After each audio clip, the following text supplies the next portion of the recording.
All right, we've learned how to graph sine, we've learned how to graph cosine. So what would be next? Let's find out how to graph tangent of x. So in order to figure out what tangent of x is, we're going to think of this as sine over cosine, because you have that memorized from your note cards. And then we are going to plot some frickin' points. So a good starting point would be 0. And so sine of 0, so let's think about where that is. That's this angle. Sine of 0 would be the y-coordinate of that, which is 0, over the x-coordinate, which is 1. So sine of 0 is, tangent of 0 is 0. So then we could do pi over 6 would be like the next angle. And we would get sine of pi over 6 over cosine of pi over 6, which you have memorized from your cards, is that, which I could carry out the fraction, so get 1 over the square root of 3, could rationalize. Hopefully you remember how to do all this, and get the square root of 3 over 3. And so we're going to be plotting this. It might be useful to know what that is as a decimal. So I'm going to type it in on a calculator real quick and get that it's 0.577. So a little bit more than half. So then we could do, let's do pi over 4. That's going to be sine of pi over 4 over cosine of pi over 4. That's the square root of 2 over 2 over square root of 2 over 2. Hopefully you have that memorized from your note cards. And that is Mr. 1. And then we could do pi over 3. And we could go through a very similar process of this with sine of pi over 3 over cosine of pi over 3.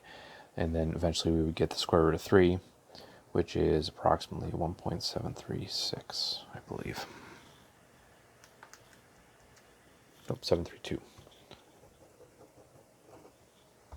All right. And then we could do pi over 2 would be next. And for that, that's going to be this angle up here. We'll do it in red. And it'll be sine of that angle is the y-coordinate, so it would be 1 over cosine of that is the x-coordinate, 0, which hopefully you recognize is undefined. And so there is no point there. How are we going to graph that? Well, let's bring up our graph and let's plot the points that we have and see what's going on. We'll use purple. So 0, 0. So these are divided into 6 sections. So this is pi over 6, so a little bit more than half. And then pi over 4. No, I should have done, no, I did that right. Pi over 4, so this is half pi. Pi over 4 would be right there. That's going to be right there at 1. And then pi over 3 is 1.7, so that's going to be just there, around there. And then at pi over 2, there's no point. So we have those 4 points. No idea what this looks like, so let's plot some more freaking points, right? Let's do some negatives. Let's do negative pi over 6. So for negative pi over 6, that's going to be down here. I'll do it again down here. And it's going to have the same reference angle as pi over 6, and it's going to be in the 4th quadrant. In the 4th quadrant, tangent is negative, so basically I'm just going to get, the negative values for all of these. I don't know what I'm doing. Negative pi over 3 is negative 1.732.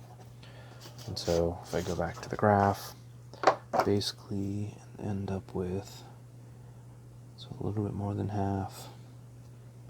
That's going to be right there. And that's going to be right around there.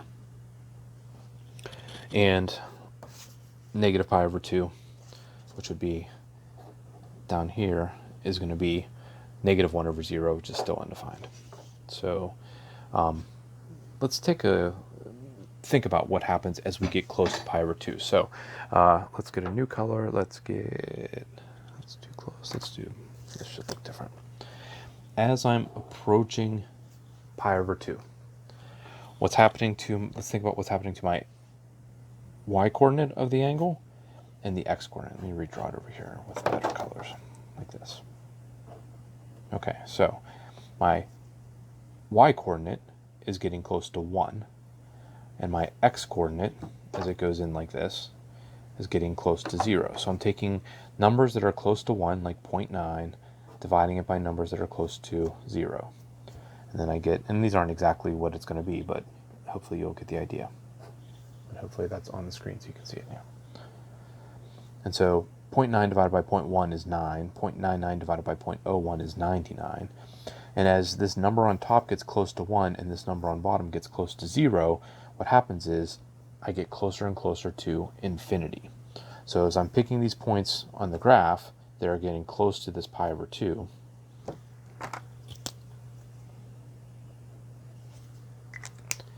My y values are going off to infinity. And hopefully that sounds a little bit familiar, because what you have here is that as the function gets close to this number, it goes off to infinity. As it gets close to this line, this goes off to infinity, and what happens is you get a vertical asymptote. And you'll remember that an asymptote is a line that a function approaches as the function goes off to infinity. And you have another one over here, because the graph gets close to negative infinity as it goes down here.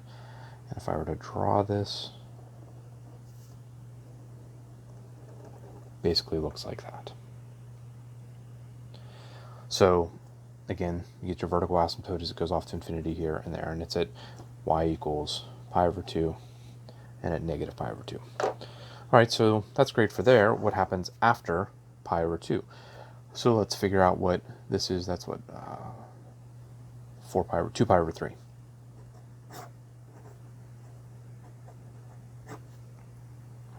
So sine, or let's do it here. Let's draw 2 pi over 3 would be in the second quadrant. The reference angle is pi over 3. So it's going to be this number. And in the second quadrant, tangent is negative, so it'll be negative 1.732. And then, so I can go ahead and graph that point. It's going to be down here. And then I can do 3 pi over 4, and that's going to have a reference angle of pi over 4, which is going to be the same as this, but in the second quadrant negative. And hopefully what you see is this starts to work out to be exactly these numbers. So 5 pi over 6 is going to be negative 0.577. And I get the right color, this point, this point, and then when I get to tangent of pi, that's going to be the y-coordinate of that angle, which is 0. That's going to be 0. And hopefully you're starting to pick up that what's happening here is that this is going to start repeating. And you see that tangent is also what we call a periodic function. Remember, a periodic function is a function that repeats the same graph over and over again infinitely. And you can see that that's happening here. The difference here is that while with sine and cosine the period was 2 pi, here the period is only pi. So for tangent, the period is only pi. And then this continues on infinitely. So that is what the graph of tangent looks like when there's no numbers around it. So let's talk about what happens if you put some numbers around it. So let's look at, all right, I'm going to start that over. Y equals a tangent of bx minus c plus d. And those should look familiar as how we did the sine and cosine ones. So we don't call this the amplitude because the amplitude usually talks about, a wave, and it's that distance. So this is just going to be a vertical stretch. This will tell us the vertical stretch. This will tell us where what I call the center is. This is going to help us figure out the horizontal stretch, or I'm sorry, the shift. Actually, we should call that the vertical shift. Sorry. I mean, it's going to tell us where the center is, but that'll be the vertical shift. And this is going to help us figure out the period. It isn't the period. It helps us figure out the period. Okay. So the period here, instead of being 2 pi over b, it's just going to be pi over b, because tangent's period is pi. The horizontal shift is still going to be c over b, and positive moves to the left, negative moves to the right. And then the vertical stretch is exactly like it was before, and the vertical shift is exactly like it was before. So let's look at an example. Let's look at y equals 2 tangent of 1/2 x minus pi over 2 plus 1. Okay, so from this we can find that our period is pi over 1/2, which I can clear out the fraction there, and get that the period is going to be 2 pi. The vertical stretch is 2, the vertical shift is 1, the horizontal shift, and that's up 1. The horizontal shift is going to be to the right. It's going to be to the right. I don't know why I put a colon there. Pi over 2 over 1/2, which is going to be pi. So to the right pi. So if I were to graph all that, hopefully you got that down. Okay, so we are shifting 1 up and horizontal shift to the right pi. So my center point, so normally, this is important, the tangent starts on the center point.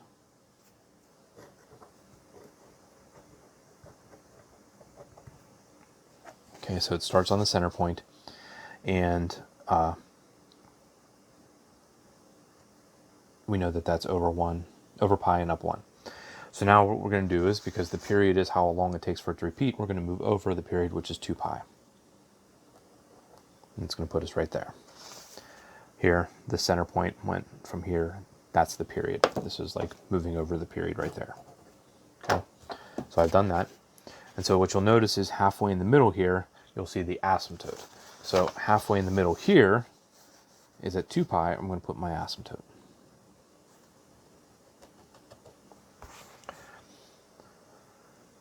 And then if I look back on this graph, the distance from the center to the asymptote is the same on either side. So what I'm going to do is I'm going to fill in where that asymptote is on the left side of the center point. So this was pi. I need to go back pi and put my other asymptote.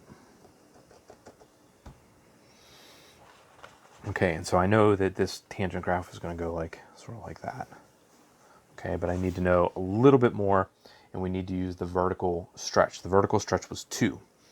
Now, in order to do this, the easiest way is to look at these 2 points right here. See these points? Those are what I call the quarter points. Okay, and why I call them that is because they're a quarter of the way through the period. And you'll remember that where those were exactly at -1 and 1. And so they're easy to find. They're halfway between the asymptote and the center, and they're just down 1 and up 1. So when it's been vertically stretched by a factor of 2, that means they're just going to be down 2 and up 2. So if I move over and I find the quarter waypoint, there's the quarter, there's the quarter. I'm going to go up 2, 1, 2, whoops, wrong color, and then down 2, and then I can draw my curve, and it looks like that. And so that's one period. So in order to draw a tangent graph, what I would like you to draw is the 2 asymptotes and the 3 key points, what I call the key points. And that's these 3 points. Now you'll notice that I have another point sitting over here. I just use that to identify where the asymptote is. Okay, you start at the center, you move over the period, halfway in the middle is the asymptote, you go back, find the other asymptote, halfway in the middle down to the quarter waypoint, halfway over a quarter waypoint up. And those are your asymptotes and key points. Okay, so let me just go run those steps by you again. You start with the center. This is for tangent.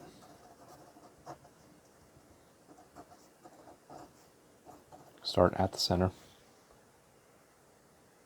Okay. Second thing is to move over the period.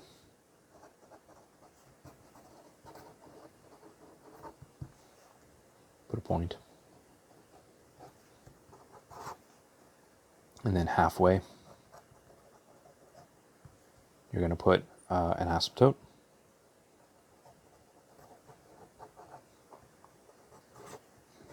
Back the same distance to get the other asymptote. And then find the quarter waypoints.